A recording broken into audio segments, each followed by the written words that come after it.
Hi guys, कैसे हैं आप लोग। वेलकम टू आज भट्टा एजुकेशन एकेडमी। तो आइए पढ़ते हैं केमिस्ट्री। और आज लेक्चर नंबर 2 है, बेसिक्स का लेक्चर नंबर 2 पढ़ते हैं।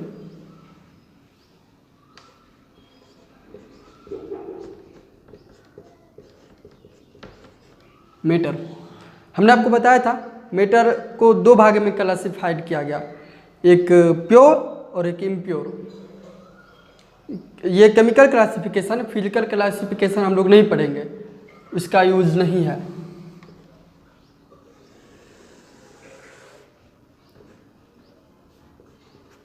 फिजिकल क्लासिफिकेशन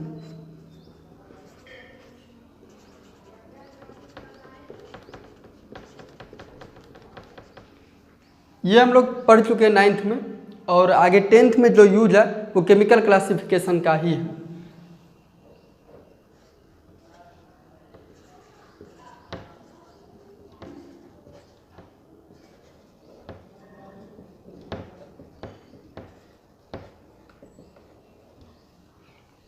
केमिकल क्लासिफिकेशन आपने पिछले वीडियो में देखा था कि केमिस्ट्री किसे कहते हैं, केमिस्ट्री का हिस्ट्री क्या है, या ये कैसे, इस शब्द की उत्पत्ति कैसे हुई, ये सब चीज़ें। तो केमिस्ट्री के बारे में कुछ बेसिक्स, और उसके बाद जो यूज होगा आगे 10th में आपको, उस चीज़ का बेसिक्स स्टार्ट हुआ था लेक्चर 1 में, और लेक्चर 2 में आज हम लोग ये पढ़ रहे हैं। और आगे पढ़ते हैं केमिकल क्लासिफिकेशन हम लोग कुछ बताए थे, उसमें प्योर और इम्प्योर बताए थे, जिसमें आइए एलिमेंट्स के बारे में बताए थे और कंपाउंड के बारे में। तो फिर से उसको ज़रा सा रिवाइज करते और आगे चलते।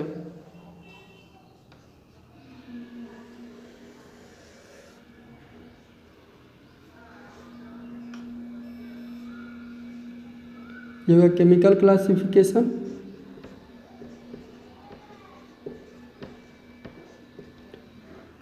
पहले प्योर और इम्प्योर।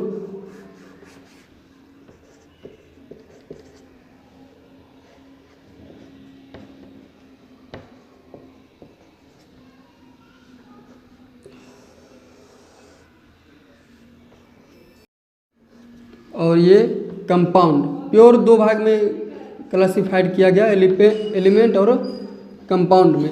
इम्प्योर का तो वही हो जाता मिक्सचर।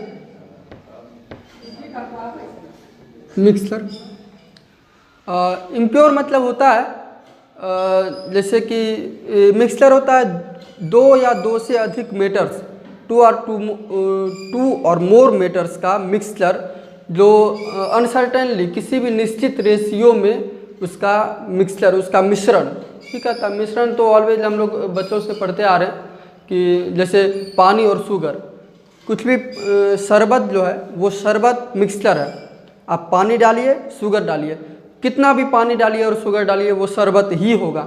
हाँ, हो सकता है वो असंतृप्त और संतृप्त हो, सैचुरेटेड एंड अनसैचुरेटेड, लेकिन वो होगा शरबत ही। मिक्सचर रेशियो में, उसका मिक्सचर का फिक्स रेशियो नहीं होता है। वो किसी फिक्स रेशियो में, किसी भी दो या दो से अधिक मेटर्स का मिक्सचर जो फिक्स रेशियो में नहीं होता है वो इम्प्योर होता है, मिक्सचर होता है। तो उसको छोड़िए, आगे इसको पढ़ते हैं, कंपाउंड और एलिमेंट। आइए एलिमेंट्स पढ़ते। एलिमेंट्स की हिंदी हम लोग लिख देते हैं, जो हिंदी वाले बच्चे हैं। तत्व ये होता है एलिमेंट्स, तत्व, और कंपाउंड यौगिक।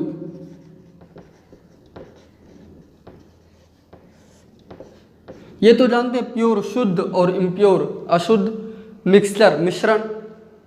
तो तत्व और यौगिक। तत्व होता क्या है? तत्व प्योरेस्ट फॉर्म ऑफ मैटर। तत्व किसी भी पदार्थ का शुद्धतम रूप है, जो किसी भी विधि, किसी भी फिजिकल या केमिकल मेथड से, किसी भी अब तक के ज्ञात किसी भी भौतिक या रासायनिक विधि से बनाया ना जा सके। तत्व पदार्थ का वह शुद्धतम रूप है जो किसी भी भौतिक विधि या रासायनिक विधि से बनाया ना जा सके। तत्व लिखिए इसको हिंदी और इंग्लिश मिला के लिखिए, अच्छा रहेगा। एलिमेंट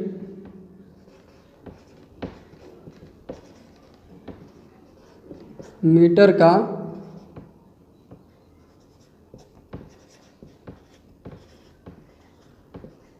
वह शुद्धतम रूप है, प्योरेस्ट फॉर्म, जो अब तक के ज्ञात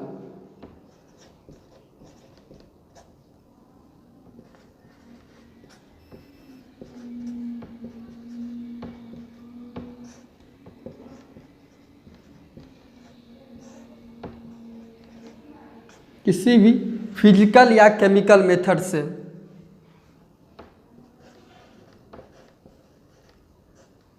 किसी भी विधि, दो ही विधि हो सकती है, या तो फिजिकल मेथड या तो केमिकल मेथड, मतलब भौतिक विधि या रासायनिक विधि।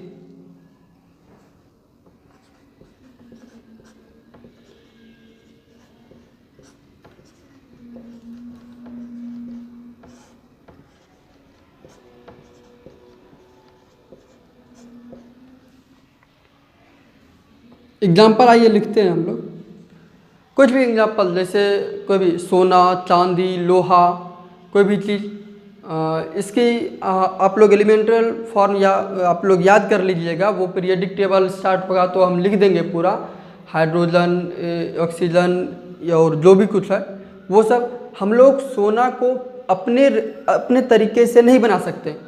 सोना को उसके मिनरल फॉर्म से निकाल सकते हैं, मेटल के रूप में बना नहीं सकते हैं सोना को निकाल सकते हैं। सोना को उसके मिनरल फॉर्म से मेटालिक फॉर्म में निकाल सकते हैं, कन्वर्ट कर सकते हैं, बना नहीं सकते हैं।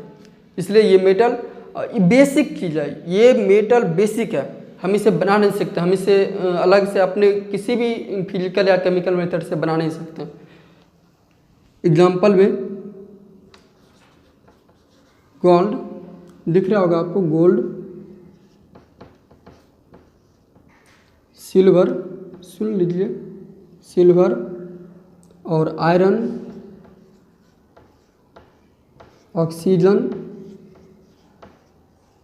इटीसी और भी ढेर सारे। और आइए पढ़ते कंपाउंड के बारे में। कंपाउंड मेटर्स का ही मिक्सचर होता है कंपाउंड भी, और मिक्सचर भी मेटर का ही मिक्सचर होता है। मेटर्स दो या दो से अधिक मेटर्स को मिलाने से जो तैयार होता है वो कंपाउंड भी होता है, मिक्सचर भी होता है। लेकिन मिक्सचर और कंपाउंड में ये अंतर है कि मिक्सचर का रेशियो फिक्स नहीं रहता। मिक्सचर में जो मेटर मिलाते हैं उसका रेशियो फिक्स नहीं रहता है कि कितना रेशियो में दोनों को या दो से जितने भी अधिक मेटर्स हैं कितना मिलाना। लेकिन कंपाउंड में ये जो मिलाते हैं, जो रेशियो है, जो मेटर्स के मिलाने का रेशियो है वो फिक्स है। आइए लिखते हैं इसकी डिफिनेशन।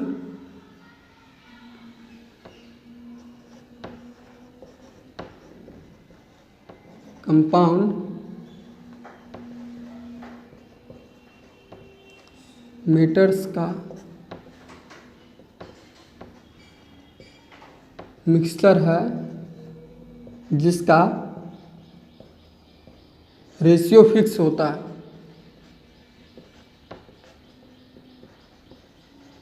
फिक्स्ड मतलब तय रहता है पहले से, इसको छोड़िए, फिक्स रहता है। ये हमने पिछले वीडियो में भी बताया था, फिर भी देख लीजिए। और कंपाउंड का जो मतलब रेशियो होता है, कंपाउंड के जितने भी वो इसके अवयव होते हैं, जो मेटर्स होते हैं, उसका रेशियो फिक्स होता है। जैसे हम लोग लेते हैं वाटर, एग्जाम्पल वाटर का फॉर्मूला H2O, आप लोग जानते होंगे, H2O। इसका मतलब होता है हाइड्रोजन का 2 यूनिट, हाइड्रोजन का वेट यदि 2 यूनिट है, या उसका नंबर ऑफ मोल्स या नंबर ऑफ एटम्स हाइड्रोजन का 2 यूनिट है, मतलब कि हाइड्रोजन की क्वांटिटी, हाइड्रोजन की मात्रा यदि 2 है, 2 इकाई है, तो ऑक्सीजन की 1 इकाई मात्रा डालने से और उससे जो मिलने से जो पदार्थ बनता है वो जल होता है। और ये फिक्स है, हाइड्रोजन की 2 यूनिट ही लगेगी और ऑक्सीजन की 1 यूनिट ही लगेगी, ये फिक्स है। यदि आप हाइड्रोजन की 1 यूनिट डाल दीजिए और ऑक्सीजन की 2 यूनिट डाल लीजिए तो वो वाटर नहीं बनेगा, कोई और कंपाउंड बन सकता है। में भी कोई और कंपाउंड बन जाए, लेकिन वो वाटर तो नहीं बनेगा। वाटर एक कंपाउंड है जिसमें हाइड्रोजन का 2 यूनिट लगता है और ऑक्सीजन का 1 यूनिट लगता है। इसके क्वांटिटी का रेशियो हम लिख लेते हैं H/Y 2:1। तो ये हो गई। अब फिर आगे हम लोग पढ़ते हैं एलिमेंट के प्रकार। लेक्चर में हम लोग जो पढ़े थे वो रिवाइज कर लिए और आगे आइए पढ़ते हैं एलिमेंट के बारे में। एलिमेंट तत्व, वो हमने इसकी डिफिनेशन पढ़ ली थी और इसकी डिफिनेशन हम लोग पढ़ ली थी और इसका जो एग्जाम्पल था वो भी हम लोग समझ लिए। और आइए पढ़ते एटम्स। तत्व, तत्व क्या है? एटम्स, एटम्स मतलब परमाणु। परमाणु क्या? परमाणु का यदि हम संधि विच्छेद करें ना, परमाणु का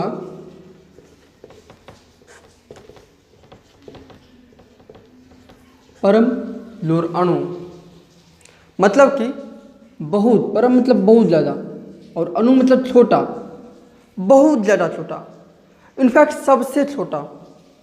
एलिमेंट का सबसे छोटा भाग, एलिमेंट का एटम है ना, एलिमेंट का सबसे छोटा एटम, ये एलिमेंट है। एलिमेंट का एटम जो है, एटम किसी भी एलिमेंट का सबसे छोटा रूप है। Element is smallest form of, atom is smallest form of element. इसकी डिफिनेशन हम लोग लिखेंगे, परमाणु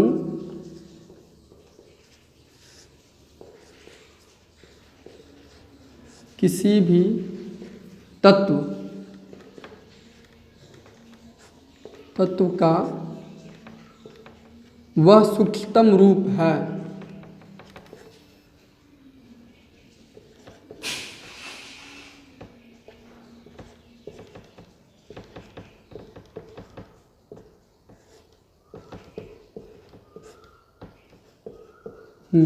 फिर आगे पूरा डिफिनेशन हम समझते हैं, उसके बाद लिखेंगे कि तत्व जो है एटम, एटम किसी भी एलिमेंट का सबसे सूक्ष्मतम, एटम परमाणु किसी भी एलिमेंट का सबसे सूक्ष्मतम रूप है, सबसे स्मॉलेस्ट फॉर्म है। मतलब कि ये स्मॉलेस्ट फॉर्म है और ये किसी भी केमिकल रिएक्शन में भाग लेता है। केमिकल रासायनिक अभिक्रिया आप लोग पढ़िएगा, रासायनिक अभिक्रिया आप पढ़े होंगे, जो चेंज हो जाता है एक बार और फिर से उसे पिछले वाले स्टेट में नहीं ला सकते, वो केमिकल रिएक्शन होता है। किसी भी केमिकल रिएक्शन में एलिमेंट एटम, एलिमेंट का जो एटम है वो किसी भी केमिकल रिएक्शन में भाग लेता है लेकिन फ्री स्टेट में नहीं पाया जाता, मतलब कि मुक्त अवस्था में नहीं पाया जाता है। एटम एलिमेंट का वह स्मॉलेस्ट फॉर्म है जो फ्री स्टेट में नहीं पाया जाता है लेकिन केमिकल रिएक्शन में पार्टिसिपेट करता है। तो आइए डिफिनेशन लिखते हैं, परमाणु किसी भी तत्व का वह सूक्ष्मतम रूप है जो फ्री स्टेट में पाया जाता है लेकिन फ्री स्टेट में नहीं पाया जाता है लेकिन केमिकल रिएक्शन में भाग लेता है।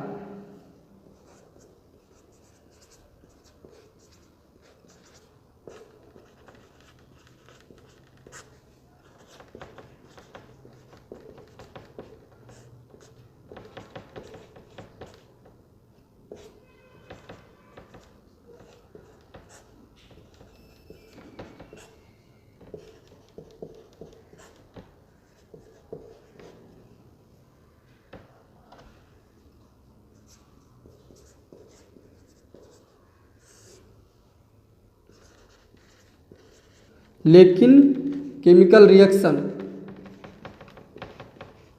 रासायनिक अभिक्रिया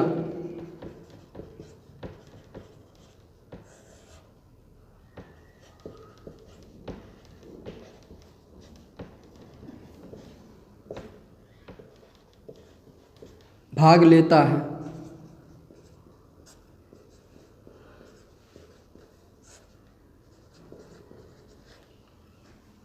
इसको समझते हैं फिर से। परमाणु, एटम किसी भी, एटम है ये, चलिए छोड़िए, एटम किसी भी एलिमेंट का वह स्मॉलेस्ट फॉर्म है जो फ्री स्टेट में नहीं पाया जाता, वो फ्री स्टेट में नहीं मिलेगा। आप कहीं भी वो वायुमंडल में, ये एनवायरनमेंट में वो फ्री स्टेट में नहीं घूमता, वो फ्री स्टेट में नहीं पाया जाता है, लेकिन केमिकल रिएक्शन में पार्टिसिपेट करता है, केमिकल रिएक्शन में भाग लेता है। अगर आप लोग जानिएगा अणु भी जो है ना, वो भी एक प्रकार का केमिकल रिएक्शन है, वो भी दो एटम्स से मिलने या दो से ज़्यादा एटम्स के मिलने से, या यूं कहें कि दो से ज़्यादा एलिमेंट के मिलने से जो मिलता है, वो जो बनता है वो मॉलिक्यूल होता है। ये भी मॉलिक्यूल भी एक प्रकार का केमिकल रिएक्शन है। तो ये केमिकल रिएक्शन में भाग लेता है लेकिन फ्री स्टेट में नहीं पाया जाता। आइए जानते हैं इसका एग्जाम्पल क्या। एग्जाम्पल तो बहुत सारा, जैसे हाइड्रोजन का एटम हुआ, या ऑक्सीजन का एटम हुआ, या आयरन का एटम हुआ, या किसी भी चीज़ का, ऑक्सीजन, हाइड्रोजन, ये सब सिंबॉलिक फॉर्म, ये सब सिंबल है ऑक्सीजन और हाइड्रोजन का। आप लोग को याद करना पड़ेगा, हम लिखा देंगे पूरा। ये ऑक्सीजन हाइड्रोजन का एटॉमिक फॉर्म में अक्सर हम लोग ऐसा ही लिखते हैं। Sulphur, sodium, iron, Au gold,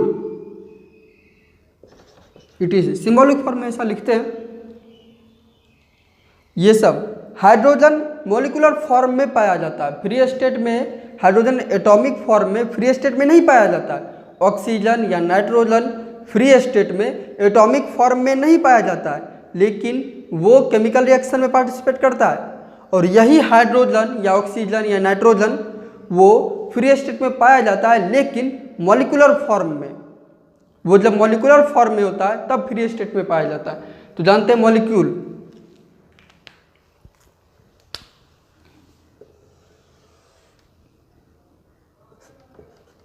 molecule क्या, मॉलिक्यूल भी, अणु भी एलिमेंट का सूक्ष्मतम रूप है, मतलब कि स्मॉलेस्ट फॉर्म है। पूरा स्मॉलेस्ट नहीं, इस अणु से तो ज़्यादा स्मॉलेस्ट ये है, एटम है।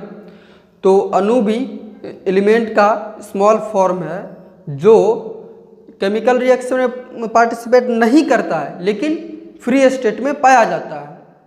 जो केमिकल रिएक्शन, रासायनिक अभिक्रिया में भाग नहीं लेता है, वो किसी भी रासायनिक अभिक्रिया में भाग नहीं लेता है, लेकिन वो फ्री स्टेट में पाया जाता है, मुक्त अवस्था में पाया जाता है। आपको एनवायरनमेंट में मॉलिक्यूल के कुछ मॉलिक्यूल्स मिल सकते हैं, लेकिन वो केमिकल रिएक्शन में पार्टिसिपेट नहीं करता। केमिकल रिएक्शन में पार्टिसिपेट सिर्फ एटम्स करते हैं। इसको लिखते हैं, मॉलिक्यूल्स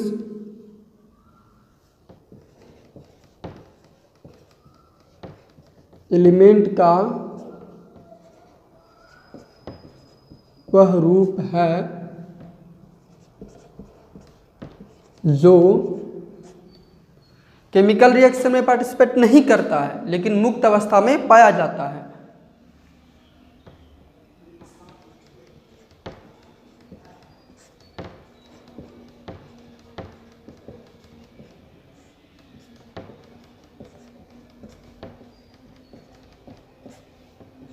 मुक्त अवस्था में पाया जाता है, लेकिन केमिकल रिएक्शन में पार्टिसिपेट नहीं करता है। रासायनिक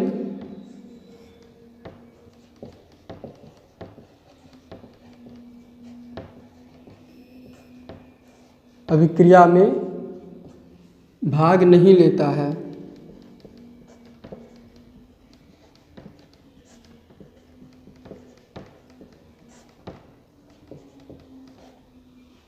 ये हो गया। मॉलिक्यूल्स एलिमेंट का वह रूप है जो मुक्त अवस्था में पाया जाता है। ये इसमें दो इसमें वर्ड है, एक मुक्त अवस्था और एक रासायनिक अभिक्रिया। इस पे ध्यान दीजिएगा। इसमें क्या है, एटम्स मुक्त अवस्था में नहीं पाया जाता, फ्री स्टेट में नहीं पाया जाता है। एटम्स फ्री स्टेट में नहीं पाया जाता है, लेकिन केमिकल रिएक्शन में पार्टिसिपेट करता है। एटम्स मुक्त अवस्था में नहीं पाया जाता है लेकिन केमिकल रिएक्शन में पार्टिसिपेट करता है। और मॉलिक्यूल्स ये फ्री स्टेट में पाया जाता है, वो मॉलिक्यूल्स फ्री स्टेट में पाया जाता है लेकिन रासायनिक अभिक्रिया में भाग नहीं लेता है, वो केमिकल रिएक्शन में पार्टिसिपेट नहीं करता। मॉलिक्यूल्स केमिकल रिएक्शन में पार्टिसिपेट नहीं करता है। इसका एग्जांपल लाते हैं। एग्जांपल मॉलिक्यूलर एटम का ही मॉलिक्यूलर फॉर्म जो होता है, एलिमेंट का दो फॉर्म होता है, एक एटॉमिक फॉर्म, एक मॉलिक्यूलर फॉर्म। तो एटॉमिक फॉर्म में हाँ कुछ एलिमेंट एटॉमिक फॉर्म में भी फ्री स्टेट में होता है। एक्सेप्शन, इसमें एक्सेप्शन भी है, अपवाद।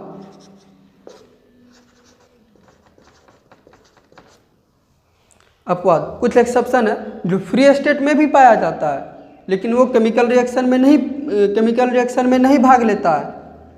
ये कुछ एटम्स है जो फ्री स्टेट में पाया जाता है लेकिन केमिकल रिएक्शन में भाग नहीं लेता है, वो मॉलिक्यूल्स की तरह। इसका अपवाद ये है He, हीलियम, नियॉन, आर्गन और जितने भी नोबेल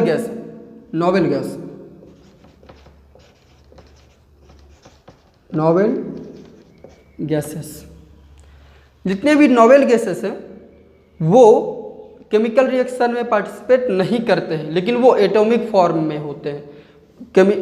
जो नोबेल गैसेस हैं वो एटॉमिक फॉर्म में होते हैं लेकिन केमिकल रिएक्शन में पार्टिसिपेट नहीं करते हैं, वो एटॉमिक फॉर्म में एग्जिस्ट करते हैं। ये आप लोग को हम आगे पढ़ाएंगे वो क्यों नहीं रिएक्शन कर पाते हैं। इसके वैलेंस शेल में 8 इलेक्ट्रॉन्स होते हैं या इसका वैलेंस शेल पूरा कंप्लीट होता है इलेक्ट्रॉन से, वो आगे पढ़िएगा आप लोग। कार्बन एंड इट्स कंपाउंड के जस्ट पहले हम लोग कुछ बेसिक्स देंगे, उसमें केमिकल बॉन्डिंग का कुछ बेसिक्स होगा, उसी में हम लोग पढ़ाएंगे कि नोबेल गैसेस क्यों नहीं केमिकल रिएक्शन करते हैं। तो ये एटॉमिक फॉर्म में होते हैं, जितने भी नोबेल गैसेस हैं वो एटॉमिक फॉर्म में तो होते हैं लेकिन केमिकल रिएक्शन में पार्टिसिपेट नहीं करते हैं। ये एक्सेप्शन हो गया एटम्स का। और मॉलिक्यूल्स का देखिए, इसका एग्जांपल देखिए। मॉलिक्यूल्स का एग्जांपल है H2 हाइड्रोजन का मॉलिक्यूल, दो हाइड्रोजन का जो है मेल, दो हाइड्रोजन का मिलन, वो H2। O2 ऑक्सीजन का मॉलिक्यूल, O3 ऑक्सीजन का ही मॉलिक्यूल है, इसे ओजोन जानते हैं। ओजोन आप लोग नाम सुने होंगे ओजोन का, जो ओजोन क्षय होता है वो सब। हाइड्रोजन, ऑक्सीजन, नाइट्रोजन, ITC और भी ढेर सारे जो मॉलिक्यूलर फॉर्म में एग्जिस्ट करते हैं। मॉलिक्यूलर फॉर्म में एग्जिस्ट करने का मतलब वो मॉलिक्यूलर फॉर्म में मुक्त अवस्था में पाए जाते हैं लेकिन वो केमिकल रिएक्शन में पार्टिसिपेट नहीं करते। ये हाइड्रोजन केमिकल रिएक्शन में पार्टिसिपेट करने के लिए ये टूट के एटॉमिक फॉर्म में आएंगे, उसके बाद वो एटम्स केमिकल रिएक्शन में पार्टिसिपेट करता है। रुकते हैं आज की बात को यहीं पर और नेक्स्ट लेक्चर में यहीं से कंटिन्यू करेंगे हम लोग। और नेक्स्ट लेक्चर में हम आपको लेक्चर का पूरा PDF देंगे और आपको पहले PDF को लिख लेना कॉपी पे और हम सिर्फ बोर्ड पे समझाएंगे।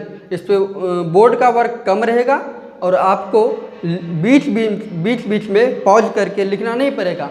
आपको जो PDF मिलेगा डिस्क्रिप्शन में PDF डाल देंगे हम लोग और उसको पहले आप लिख लीजिएगा प्रॉपरली और जो हम यहाँ समझाएंगे तो कॉपी आपके पास रहेगी और कॉपी पे देख के आप पढ़ सकते हैं। तो नेक्स्ट लेक्चर से आपको पूरे लेक्चर का पूरा क्लास का PDF मिल जाया करेगा। यदि आप लोग समझ रहे हैं तो एक लाइक कीजिए, लाइक ज़रूर कीजिए, इसको सब्सक्राइब कीजिए, आर्यभट्ट एजुकेशन एकेडमी को सब्सक्राइब कीजिए, शेयर कीजिए। Thanks you.